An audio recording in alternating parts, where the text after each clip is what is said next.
Les panels anti-France-Afrique, c'est un concept créé par le groupe Code-Kama pour discuter des sujets d'enjeux internationaux, mais surtout africains. Raison pour laquelle le mois d'avril passé, on a organisé un panel anti-France-Afrique sur la thématique de l'influence, de la perte d'influence de la France en Afrique. Aujourd'hui, sur la même lignée, on a organisé un panel pour discuter sur la thématique du retrait des bases militaires françaises sur le sol sénégalais et quels sont les enjeux. Pourquoi le choix de ce thème-là? Parce que pour la première fois au Sénégal, on a des dirigeants qui affirment, assument et affichent leur détermination à chasser les bases militaires françaises sur le territoire sénégalais. C'est quelque chose à saluer parce que depuis 2016, on est en train de mener la bataille pour dire que l'armée française n'a plus le droit d'être sur nos différents sols en Afrique. Raison pour laquelle, lorsqu'on a vu les nouvelles autorités prendre cette décision-là, on a salué. Mais saluer la décision ne se limite pas simplement à applaudir et à dire que c'est bon. Ce qui nous lie avec la France militairement, c'est des accords de défense. Les accords de défense sont composés de 3 points. D'abord, la présence militaire française sur notre sol à travers les bases. Ensuite, le partage de renseignements. Et enfin, la formation de nos officiers. Ces 3 volets-là, il n'y a qu'un seul volet qui a été dénoncé, c'est-à-dire la présence militaire à travers les bases qui a été dénoncée par nos autorités. Alors que nous estimons que le plus important, le plus dangereux, c'est les volets qui restent, c'est-à-dire le partage de renseignements et la formation de nos officiers. Pourquoi le partage de renseignements est dangereux? Parce qu'à travers le partage de renseignements, la France peut espionner nos différents États. Parce que nous savons tous, nous n'avons pas les moyens nécessaires pour aller en France et faire du contre-espionnage pour partager avec la France. Donc ce qui prévaloir, c'est que la France, sur notre sol, mène des renseignements, mène des campagnes d'espionnage pour soutirer des informations sensibles à nos États, pour venir leur présenter et dire que nous sommes en train de partager des renseignements avec vous. Le deuxième point, c'est la formation de nos officiers. Nous savons tous que la vocation de la présence de la France sur notre sol était d'abord de former nos armées de sorte qu'elles soient indépendantes.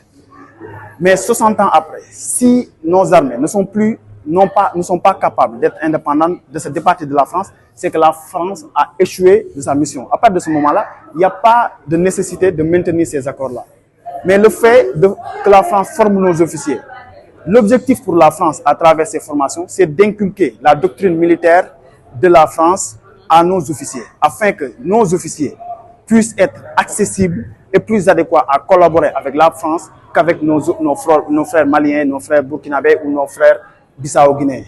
Donc, sur ce point-là, c'est problématique. Maintenant, si nos autorités dénoncent seulement la présence militaire, tout en gardant les accords intacts, c'est là où il y a danger et on ne comprend pas. Raison pour laquelle on a convoqué ce panel pour discuter des enjeux. Pourquoi nos autorités ne dénoncent pas l'accord tout simplement? Parce que l'accord stipule que chaque partie, si elle ne veut plus de ces accords-là, il n'a qu'à mettre un préavis de 6 mois pour après qu'on s'organise comment ranger ces accords-là. Le Mali l'a fait, ça a réussi. Le Burkina l'a fait, ça a réussi. Le Niger l'a fait. Pourquoi pas le Sénégal?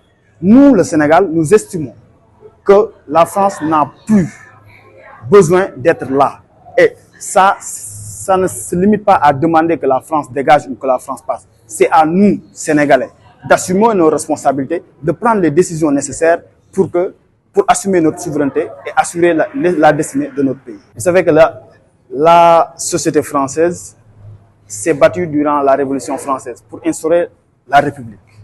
Cette même société-là, qui s'est battue pour une cause, a regardé sans rien faire lorsque la France a dominé nos peuples, a colonisé nos peuples et a esclavagisé nos peuples.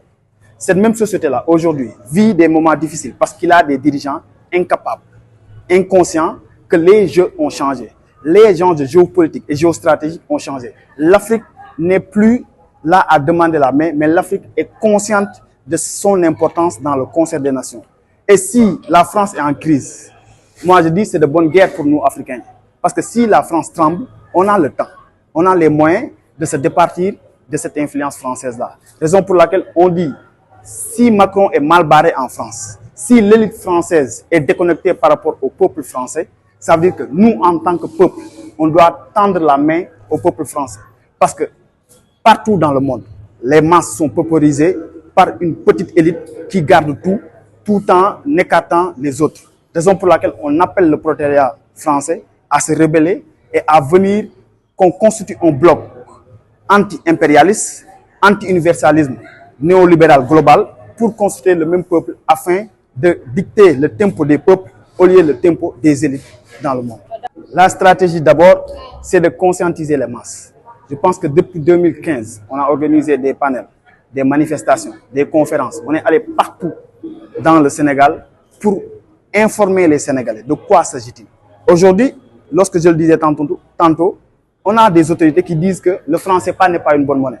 Pourtant, il y a 10 ans, les autorités sénégalaises nous prenaient pour des fous, pour des aventuriers. Aujourd'hui, on a un président, un premier ministre qui affirme que le franc CFA n'est pas une bonne monnaie. Ça veut dire qu'on a évolué. Et lorsqu'on évolue, on évalue ce que nous avons eu à faire. On a fait de telle sorte qu'on ait des autorités qui se disent panafricanistes, qu'on ait des autorités qui se disent souverainistes. Est-ce que l'étape ultime, ce n'est pas de faire en sorte d'arriver aux instances de décision au lieu d'influencer les décisions, mais d'impacter sur les décisions?